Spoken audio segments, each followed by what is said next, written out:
Okay, so foodies, here we go. I'm going to cut this in half. I punched down the dough.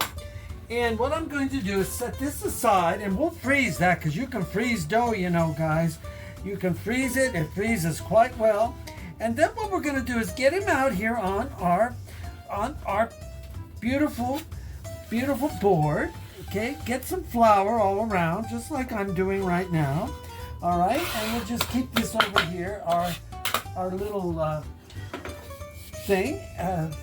And what we're going to do is get some flour on our rolling pin, and I'm going to start to roll this out. I've decided, let me show you, to use an oblong pan today instead of the traditional round.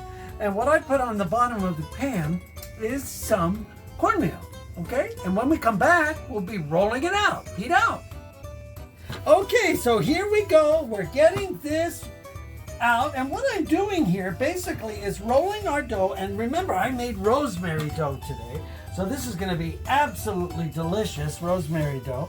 And I'm just moving the flour around, and we're just going to keep going here, get him rolled out. And I like the dough to be a bit on the thin side here in our kitchen, in the Carpizzo's kitchen.